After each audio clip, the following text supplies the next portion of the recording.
Three, two, one, action! Aren't we all squirrels? Don't we dedicate our lives to pursuing nuts? You know, like squirrels. Our life is spent chasing nuts, sitting up in our trees, always looking for the next big thing.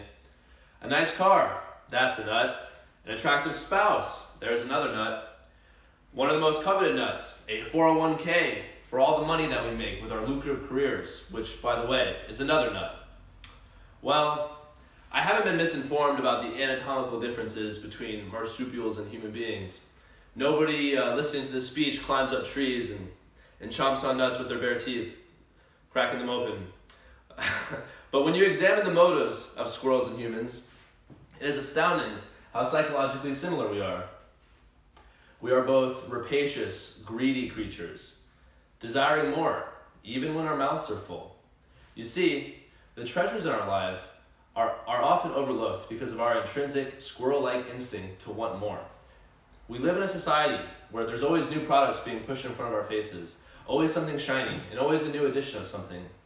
We hear a multitude of speeches and people talking about the dangers of not being satisfied with what you have, or portraying satisfaction as treacherous, inescapable quicksand that can swallow up human ambition.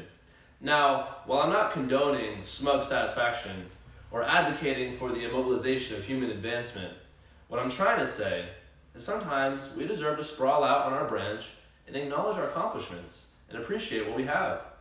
In an effort to better understand this issue, we will evaluate research that will help to accentuate the similitude between human beings and these park-roving marsupials.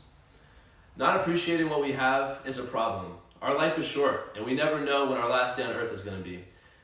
First, we will expand our understanding of the great nut race that every human being is competing in.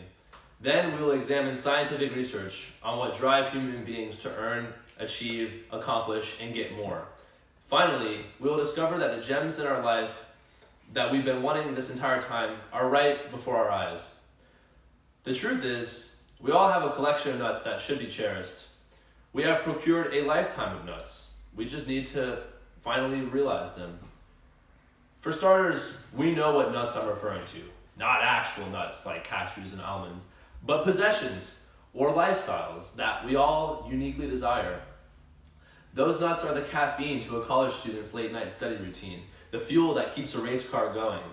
We are driven by our sometimes unrealistic expectations for what we want out of life and what we want out of ourselves. The most destructive effect of the great nut race is the possibility of not having the life that we aspire to have. We are crushed and collapse in disappointment.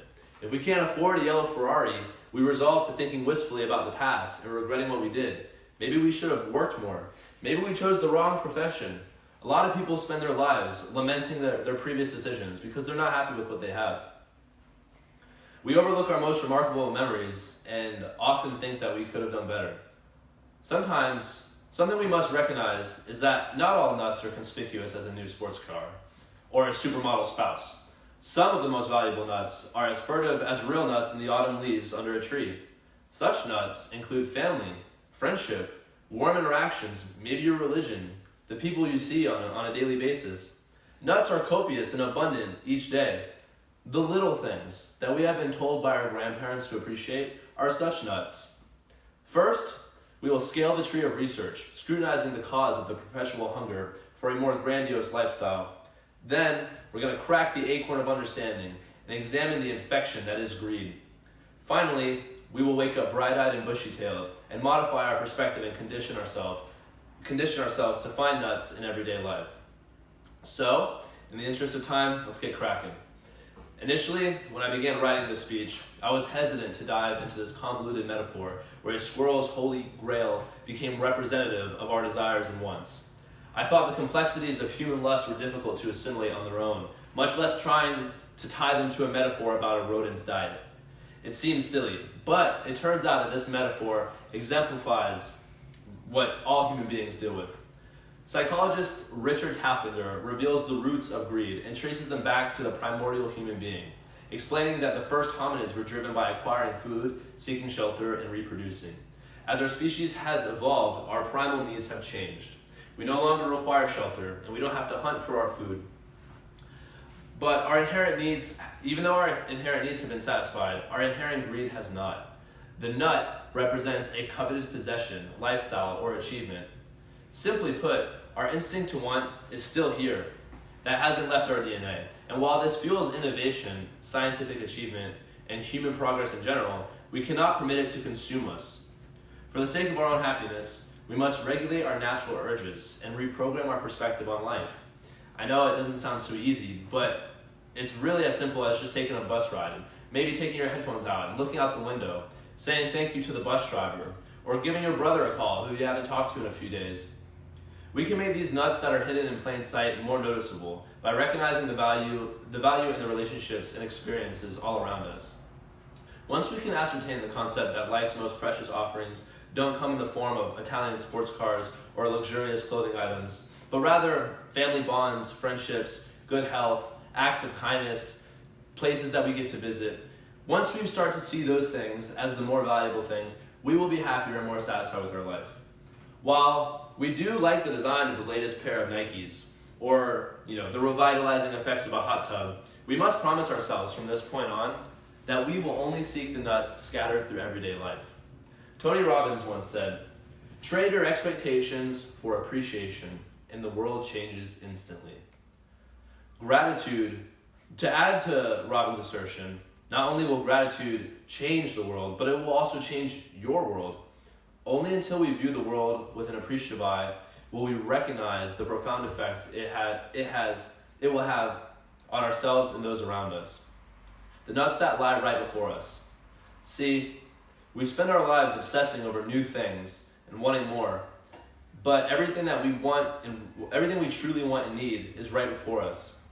So I would ask you to reevaluate what you really want, and maybe ask yourself why you want those things. If you want a new car or a new purse because it makes you look good, why do you want to look so good? Why does that matter so much? Because the thing is, we can spend so much time desiring newness, wanting to change our old habits and update our lifestyle, but really we're gonna find ourselves in this constant slugfest where we're always battling our old image, trying to improve. Let me tell you, you're fine the way you are. No, I'm not nuts, even though this is a nut-themed speech. But really, you have a lot to be grateful for. We all get to take occasional vacations, some more than others. We all have family members, some more than others. But around you is a beautiful life and beautiful people waiting to be met, waiting to become your friend. So to revert back to our platitude, that our grandparents passed down to us, appreciate the little things, savor the small things. It's inside those small nuts that life's greatest pleasures truly exist. So I don't want you to consider this a patronizing speech. We're all better than squirrels, and we don't only objectively see life for its opportunities. However, we do often get caught being obsessed with what can be new and more exciting. So I do challenge you to think about what you want and to make changes in your life, reforming your perspective and exhibiting a bit more gratitude. It's crazy what a little bit of gratitude can do and how it can influence other people in your life. Thank you for listening. And cut.